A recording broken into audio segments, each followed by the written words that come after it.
La extinción no es solo un dato de aula, es un enigma que late en el cráneo de la historia de la vida. ¿Qué sucede cuando el rugido de una era se apaga de golpe y deja un silencio implacable en los ecosistemas? Cuando miramos las capas de roca, las conchas gastadas y las huellas que quedan en el sedimento, parece que el tiempo mismo respira pesado. Hoy nos adentramos en ese misterio. ¿Qué teorías han explicado estas desapariciones? ¿Qué evidencias las sostienen y que muestran, cuando las pruebas se miran de cerca, sobre el mosaico de causas que podrían haber trabajado juntas para borrar siglos, milenios o incluso millones de años de biodiversidad? Si alguna vez te has preguntado si la extinción es un giro único y puntual de la historia o una cadena de complicaciones que se remonta a los orígenes de la Tierra, quédate. Porque este viaje no es solo sobre dinosaurios o megafauna, es sobre cómo la vida aprende a cambiar, a adaptarse o a rendirse ante fuerzas que superan cualquier plan humano. Y ahora, piensa en una pregunta que siempre acecha en estas historias. ¿Qué pasa cuando la vida parece estar a un susurro de reinventarse y de pronto se ve obligada a decidir entre migrar, ajustar su biología o desaparecer para siempre? Antes de entrar en los grandes capítulos, conviene aclarar qué entendemos por extinción y por qué algunas extinciones dejan huellas tan duraderas, mientras otras apenas se notan en el registro fósil. Extinción, en su sentido más amplio, es la desaparición irreversible de una especie como unidad de evolución. Pero en la práctica, la historia está llena de matices. Hay extinciones locales en las que una población se elimina de una región, hay extinciones temporales que se alivian cuando nuevas áreas se abren para que una especie migre, y después llega la extinción masiva, cuando la diversidad mundial se desploma y muchos linajes se pierden casi por completo. Pero lo más fascinante es que estas grandes caídas no son solo eventos aislados. A menudo se superponen, se solapan y se alimentan de las leyes del clima, del agua, de la geografía y de la biología de cada época. ¿Qué tan cerca estamos de entender si estas desapariciones son el resultado de un único golpe contundente o de un conjunto de golpes que actúan al unísono? Esa es la pregunta que guía este recorrido. Imagina, por un momento, una sala de control remota en la que cada interruptor responde a una historia diferente. El clima, el nivel del mar, la oxigenación de las aguas, la abundancia de alimentos para las cadenas tróficas. Podría ser que al encenderse o apagarse uno de esos interruptores se disparen reacciones en cadena que, al final, borren varias especies al mismo tiempo o en franjas de tiempo distintas. Si hay algo claro cuando miramos la historia, es que la vida en la Tierra no marcha en una línea recta, sino en espirales y saltos. Hay extinciones que parecen abruptas y otras que nos hablan de tensiones lentas, casi invisibles, que van debilitando ecosistemas durante generaciones. El primer rasgo que salta a la vista, al estudiar las grandes desapariciones, es la diversidad de velocidades y magnitudes. Algunas transiciones se apagan en un suspiro geológico, con un colapso rápido de varias especies en pocos miles de años. Otras se despliegan a lo largo de cientos de miles o millones de años, donde la biodiversidad se reduce gradualmente mientras el cambio climático, los océanos, la geografía de los continentes y las cadenas tróficas se reorganizan. Pero lo más intrigante es que, incluso cuando una hipótesis parece explicar un episodio concreto, otras líneas de evidencia aparecen para sugerir que, quizá, nada ocurrió de forma aislada. Piensa en la historia de una malograda temporada de anidación de tortugas en una costa, cuando cada año hay menos arena adecuada, menos luz para las crías, menos presas para las crías recién nacidas, y a la vez un aumento de depredadores. En una época, esas presiones pueden parecer locales, pero juntas provocan un patrón global si se repiten generación tras generación. ¿Qué podría haber parecido como una lluvia caída del cielo? Podría, de hecho, ser el resultado de una sinfonía de pequeños desastres acumulados. La primera teoría que suele abrazar la conversación pública es la del impacto cósmico. Es la más contagiosa en la imaginación popular, y no sin fundamento.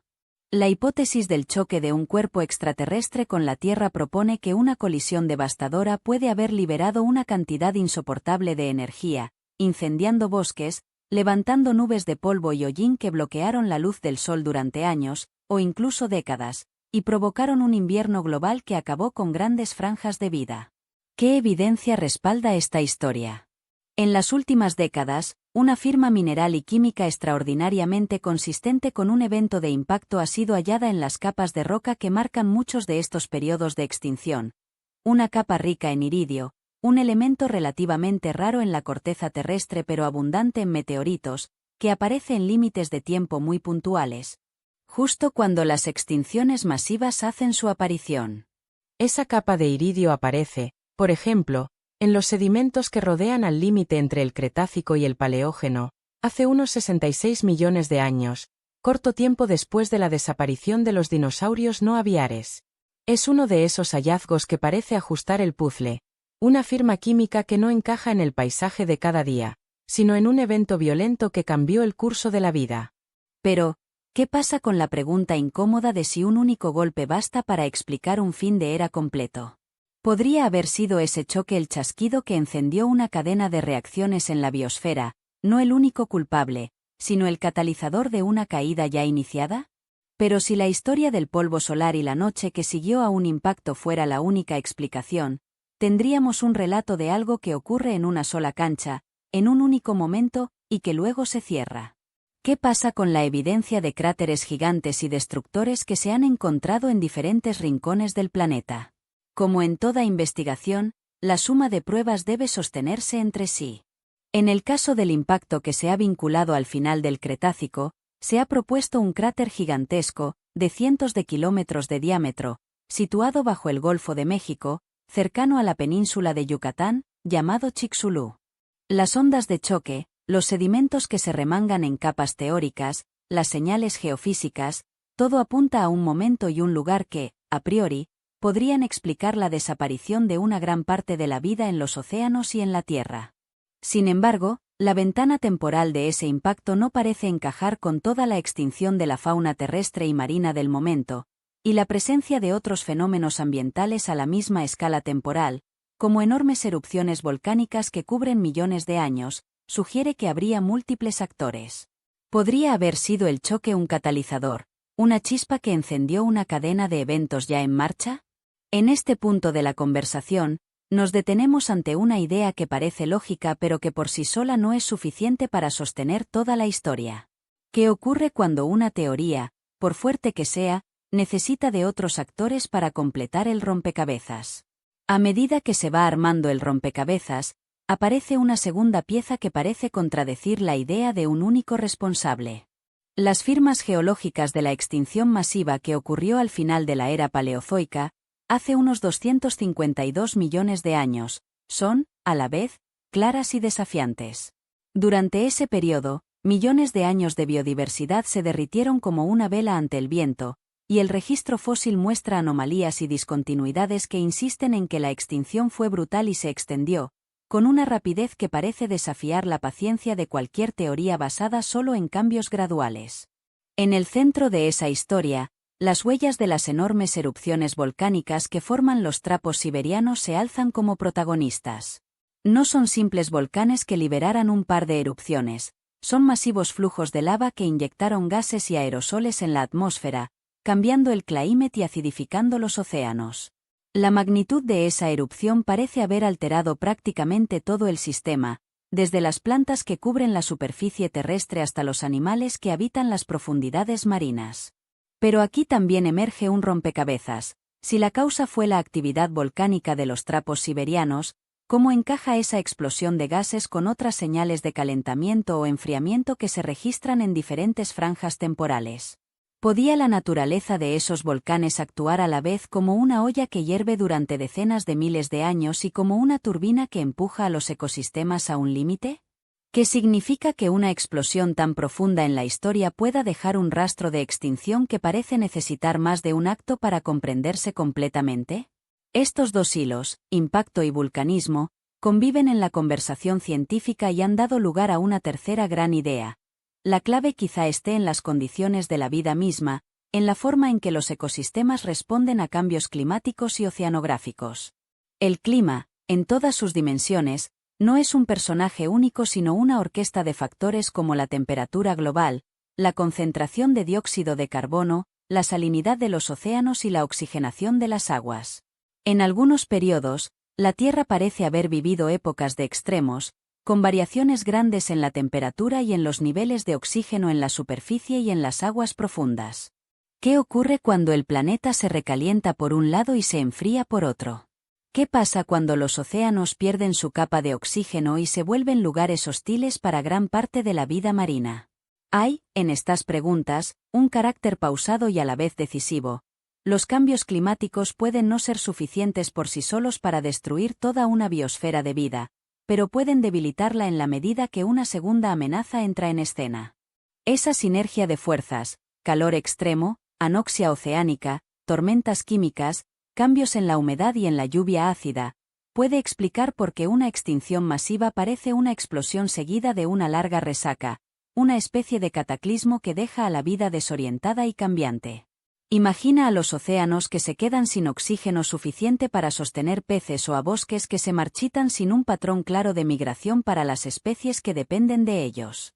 ¿No es esa la radiografía de un planeta que cambia demasiado rápido para que sus criaturas se ajusten en una sola generación? En la frontera entre estas ideas, aparece una cuarta pieza, la biología de los ecosistemas. No podemos entender una extinción sin entender qué ocurre dentro de las cadenas tróficas y en el funcionamiento de las redes de interacción entre especies. ¿Qué pasa cuando un pilar clave de un ecosistema, como los grandes depredadores o los herbívoros que mantienen la vegetación, desaparece? ¿Qué ocurre si las plantas que sostienen herbívoros y herbívoros entran en declive o si los invertebrados del fondo marino pierden su hábitat? En muchas extinciones, la desaparición de una o varias especies puede desencadenar una cascada de efectos que se propagan a lo largo de toda la red. La fragilidad de esas redes, su dependencia de condiciones adecuadas y su capacidad de adaptarse a cambios, emergen como una explicación adicional. Incluso con una causa externa, como un impacto o una erupción, la magnitud del daño a la biodiversidad podría depender de la resiliencia de los sistemas vivos en cada momento. ¿Podemos entonces hablar de vulnerabilidad? Sí, esa palabra parece encajar con claridad cuando miramos las historias de extinción. Hay momentos en que la vida está más vulnerable ante las presiones externas, y otros en que los ecosistemas muestran una capacidad sorprendente para reorganizarse y encontrar caminos nuevos. Piénsalo como la diferencia entre una ciudad que, ante un huracán, ya tenía un sistema de refugio y una red de suministros robusta, y otra que está al borde de la pobreza ecológica, sin redes que sostengan a las especies cuando soplan los vientos más intensos. La evidencia paleontológica nos ofrece una foto borrosa, y a la vez, sorprendentemente precisa de estas dinámicas. Observamos capas de sedimento que registran saltos y caídas abruptas en la diversidad de especies, y encontramos indicadores que señalan cambios en la química del mundo antiguo. En el fondo del océano, la abundancia de microorganismos y de restos fósiles de criaturas marinas ayudan a reconstruir lo que estaba ocurriendo en las aguas profundas. En la Tierra, los fósiles de plantas, insectos y vertebrados cuentan, con frecuencia, historias de transición. Se observa la desaparición de algunas formas de vida y la aparición de otras, como si el planeta se estuviera moviendo entre escenarios. Estas narraciones no siempre son claras, y la interpretación depende de la sabiduría de la datación y del grado de preservación. A veces, 2 o 3 líneas de evidencia se alinean y nos dan una versión que parece razonable, mientras que en otros casos, las piezas se mueven con el viento y la pregunta permanece abierta. ¿Qué significa, en definitiva, cuando la evidencia se acumula pero no cierra por completo el círculo? Y ahora, imagina un caso concreto. Un arrecife que aparece intacto en una parte de la morrena de un ecosistema, pero que, al otro lado, revela capas de algas que desaparecen y de corales que se desintegran sin una causa simple para todos. ¿Qué nos dice eso sobre la naturaleza de las extinciones y sobre la posibilidad de que varias líneas de evidencia hablen entre sí para contar una historia mayor? Entre las teorías que se han propuesto, una que ha ganado terreno con el tiempo es la idea de que muchas extinciones no obedecen a un único evento aislado, sino a una combinación de factores que actúan en distintos planos y en distintas escalas. Esa visión, que se ha vuelto cada vez más aceptada, propone un escenario en el que impactos, volcanismo, cambios climáticos y alteraciones en las redes ecológicas se superponen, se refuerzan y a veces se neutralizan entre sí. En esa lectura, una extinción masiva podría empezar con una causa, como un impacto o una erupción volcánica, pero su magnitud dependería también de la respuesta de los ecosistemas, de la capacidad de las especies para migrar, adaptarse o esquivar las peores condiciones, y de la paciencia de la Tierra para guardar silencio por largos periodos sin que la vida pueda reconstruirse rápidamente. Es posible que la extinción sea, en muchos casos, un crimen de varios sospechosos que no actúan al mismo tiempo pero cuyas huellas se acumulan en el registro. Y, por si esto fuera poco, pensemos en una escena que podría entrar en cualquier novela de ciencia ficción, una especie de red de causas que, si bien cada una por separado podría parecer manejable, cuando se unen generan un efecto de cataclismo que ninguna población aislada podría resistir. ¿Qué significa eso para la vida que responde o no ante cambios que, en conjunto, se vuelven insuperables?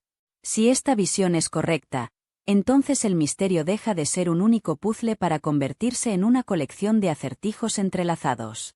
Y aquí cabe una pregunta decisiva: ¿qué periodos de la historia muestran mejor ese mosaico de causas? A lo largo de los millones de años de la historia terrestre, hemos observado varios episodios que brillan por su complejidad. El final del Ordovícico, hace unos 440 millones de años, y la extinción del Permico-Triásico, hace unos 252 millones de años, son dos ejemplos icónicos que han obligado a los científicos a replantear la relación entre cambios en el clima, cambios en los océanos y cambios en la vida. En el caso del Ordovícico, las pruebas señalan un enfriamiento repentino y una glaciación que redujo el hielo en los polos y alteró la circulación de los océanos, de manera que la vida marina en muchos hábitats se encontró aislada y sin refugio. En el caso del Permico-Triásico, la historia sugiere una oleada de volcanismo que inyectó gases y calor en la atmósfera durante decenas de miles de años, y que, a su vez, afectó la oxigenación de las aguas y el rendimiento de las cadenas tróficas. Podemos deducir un patrón de causalidad que se repita, o cada episodio es una historia única con su propio conjunto de reglas. Y para ampliar ese cuadro, pensemos en la extinción del Devónico tardío, cuando las aguas se vuelven oxigenadas de forma desigual y los arrecifes se desmoronan, dejando huecos ecológicos que otros grupos aprovechan para colonizar nuevos nichos. ¿Qué nos dicen esas transiciones sobre la forma en que la vida negocia su marcha ante un océano que parece cambiar de color y de sabor? La evidencia tiene su propio carácter. A veces es contundente, a veces equívoca, y a veces insuficiente para cerrar un caso con certeza. En el relato de las extinciones, cada capa de sedimento es una pista, pero no siempre la pista lleva a la misma puerta.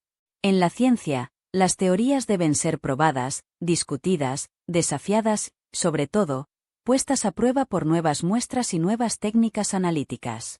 Hoy, las investigaciones modernas están dotadas de herramientas que nuestros antepasados no tenían: datación más precisa, modelos climáticos complejos, muestreo de isótopos en distancias milimétricas, y una visión holística que considera la interacción entre océanos, suelos y atmósfera con una precisión que hace apenas unas décadas parecía imposible. ¿Qué sorpresa traerá la próxima capa de roca? ¿Qué nueva firma química o antigua huella fósil podría cambiar de un plumazo nuestra comprensión de estas desapariciones? Y, mientras tanto, otra pregunta acecha: ¿cuántas historias hay ya escritas en esas mismas rocas que aún no hemos logrado leer con la suficiente paciencia? Otra pieza fundamental del rompecabezas son las excepciones y anomalías, casos que no siguen la regla general, o que parecen contradecir una teoría dominante. Por ejemplo, hay episodios de extinción masiva que muestran una coincidencia temporal con cambios ambientales que, a primera vista, podrían explicar la caída de muchas especies, pero que también presentan excepciones, como organismos que logran adaptar su biología y continuar su linaje donde otros no pueden. Las anomalías son valiosas porque obligan a los científicos a afinar las hipótesis, a buscar explicaciones alternativas o a considerar interacciones que se habían pasado por alto. En un entorno tan complejo como la historia de la Tierra, las excepciones no son fallos, son llamados de atención que nos recuerdan que la realidad rara vez se ajusta a una sola narrativa. Piensa, por ejemplo, en las criaturas marinas que desaparecieron en una fase de anoxia y en otros lugares de la misma época, desafiando la idea de que la extinción masiva se debe a un único detonante. Podría ser que algunas especies hayan encontrado refugio en nichos inesperados, mientras que otras, igual de vulnerables, ¿Sucumbieran ante condiciones que parecían favorables para la vida en general? ¿Qué nos dicen esos contrastes sobre la naturaleza de la resiliencia evolutiva? En esa búsqueda, el papel de la ecología evolutiva se revela como un puente entre las historias de destrucción y las historias de cambio. La extinción no es solo la historia de lo que se pierde, sino también de lo que queda, de lo que logran heredar las especies que sobreviven y de cómo la vida se reorganiza después de un cataclismo. Cada episodio de extinción es, de alguna forma, una reconfiguración de la sala de mandos de la biosfera. Las conexiones entre depredadores y presas, entre polinizadores y plantas, entre microorganismos y ecosistemas, se reagrupan de una manera que puede abrir paso a nuevas líneas de vida que antes no tenían espacio.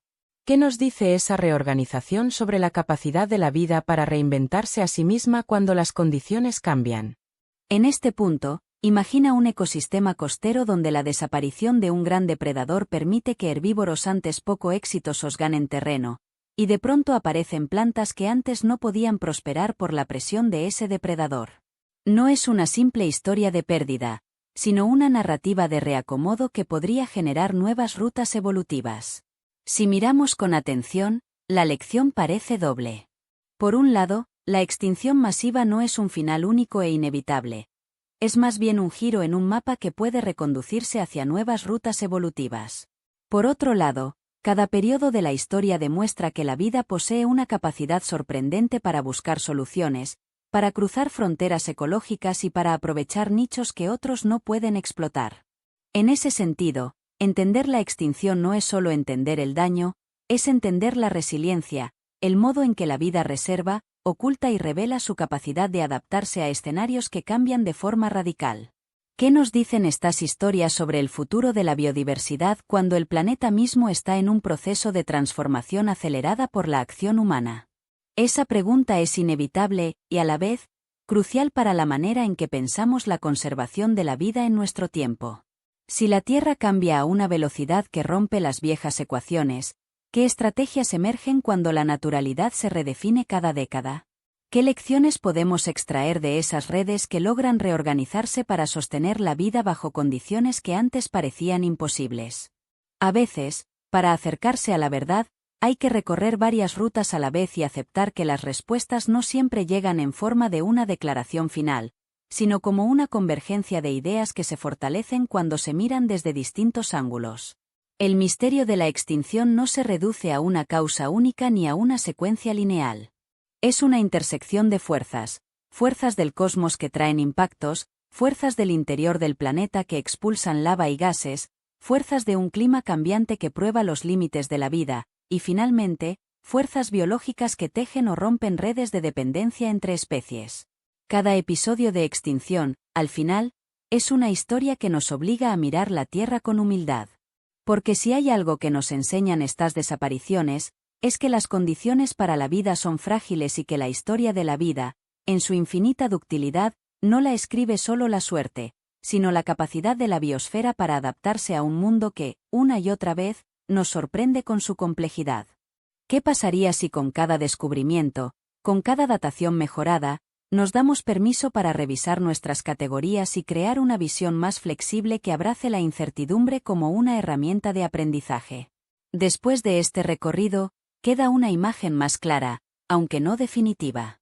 En torno a las grandes extinciones, hay un conjunto de explicaciones que funcionan mejor cuando se aceptan como coautoras de la narrativa, impactos que pueden desencadenar cambios dramáticos, volcanismo que inyecta energía y humo a la atmósfera durante plazos que desafían la memoria humana, cambios en el clima que alteran la habitabilidad de océanos y tierras, y, por último, la fragilidad o la fortaleza de las redes ecológicas que sostienen a las especies. Son piezas que, si se encajan, revelan una historia de causalidad compleja, de que la vida opera en un mundo que admite interrupciones súbitas y respuestas lentas, y de que cada extinción, en su singularidad, puede enseñar lecciones sobre la sostenibilidad de la vida en planetas con historia y condiciones cambiantes. Pero, para que esa imagen se mantenga firme, necesitamos mirar también las historias de los que llegaron tarde, de los que quedaron al margen de la migración rápida, de los que no soportaron la humareda de aerosoles, de los que no encontraron refugio en las redes tróficas que goteaban de oxígeno. ¿Qué nos dicen esas historias del límite entre la resistencia y la resignación de la vida? La última idea que quiero dejar en este tramo de la conversación es una pregunta que regresa cada vez que contemplamos el registro fósil. ¿Por qué algunas especies desaparecen sin dejar un rastro de inmediato, mientras otras luchan durante un tiempo y luego desaparecen de golpe? La respuesta podría residir en la diferencia entre especies que poseen ventajas de migración, de dispersión de semillas, o de tolerancia a variaciones de temperatura, frente a aquellas que viven dependencias muy estrechas en un hábitat específico, que pueden ser arrasadas por un primer golpe. En esa dicotomía entre resiliencia y vulnerabilidad, entre la capacidad de adaptarse y la fragilidad frente a cambios extremos, encontramos una de las claves para leer el pasado. Y, tal como la ciencia moderna continúa desentrañando la historia de la extinción, también nos invita a reflexionar sobre el papel de nuestra civilización en un mundo que cambia a una velocidad sin precedentes. ¿Qué futuro queremos para la biodiversidad cuando la humanidad altera la atmósfera, remodela los ecosistemas y, de paso, toca el tono de la vida en todos los rincones del planeta? ¿Qué historias quedarán registradas en las rocas sobre nuestra era? ¿Qué decisiones podríamos tomar hoy para que esas rocas cuenten una historia de responsabilidad y no de pérdida irremediable? Antes de cerrar este capítulo y dejar que las ideas se asienten, quiero dejar una última pregunta que acompaña cada gran descubrimiento. ¿Qué pistas nos quedarán en las rocas futuras sobre nuestra propia era? Porque, si algo aprendemos de las extinciones pasadas, es que la huella que dejamos también es una forma de narrativa. Las capas de roca y los fósiles que nos parecen antiguos podrían convertirse en señales para las generaciones futuras. Señales de lo que hicimos, de lo que elegimos conservar y de lo que podríamos haber evitado. En esa línea, podemos ver que la ciencia no solo busca entender lo que ya pasó, también está tratando de orientar lo que podemos hacer para afectarla lo menos posible. Y aquí la conexión con nuestra vida cotidiana se hace inevitable. Cada decisión que tomamos, desde cómo consumimos recursos hasta cómo protegemos hábitats, podría convertirse en una de esas huellas que definen el futuro de la vida en la Tierra. ¿Qué huella quieres dejar tú? ¿Qué legado queremos construir para que, cuando alguien hojee el registro fósil, encuentre no solo una historia de pérdida, sino un testimonio de aprendizaje y cuidado? Antes de seguir hacia el cierre, hagamos un mini recapitulando lo que hemos explorado. Hemos visto que la extinción es un fenómeno complejo que no siempre obedece a una sola causa. Hemos considerado que el impacto de un meteorito puede dotar de un marco dramático para un episodio de desaparición, pero que a menudo ese marco se ve teñido por el vulcanismo, el clima y la biología de los ecosistemas. Hemos observado que los océanos, la atmósfera y el tejido de las redes tróficas pueden actuar de forma cooperativa o en disputa, y que esa cooperación o conflicto define la magnitud y la duración de la crisis. También hemos entendido que la evidencia no es un solo hilo, sino un tapiz que requiere que tumbemos una y otra vez las suposiciones para acercarnos a una lectura más precisa de lo que ocurrió. Y, lo más importante, hemos recordado que cada extinción es, a la vez, una advertencia y una oportunidad. Una advertencia sobre la vulnerabilidad de la vida ante cambios bruscos y una oportunidad para aprender, y, quizá, para proteger mejor lo que sabemos construir. ¿Qué nos dirá el siguiente hallazgo, la nueva datación o la nueva interpretación de un fósil que hoy parece ya conocido? Y cuando esa próxima pista aparezca, ¿estaremos dispuestos a reacomodar nuestras creencias para abrazar una visión más compleja y, a la vez, más honesta de la historia de la vida? Si quieres seguir explorando este viaje por las teorías y evidencias que rodean el misterio de la extinción, si te intriga descubrir qué signos dejaría una nueva era geológica que marcara un salto similar en la historia de la vida, dímelo en comentarios. La ciencia avanza cuando las preguntas encuentran oyentes curiosos, cuando la gente conversa y cuando los datos se ponen en juego para que cada nuevo hallazgo tenga la oportunidad de cambiar el punto de vista anterior. Podemos debatir sobre cada teoría, revisar juntos las fechas y las pruebas. Si te apetece, plantear escenarios alternativos para los próximos millones de años.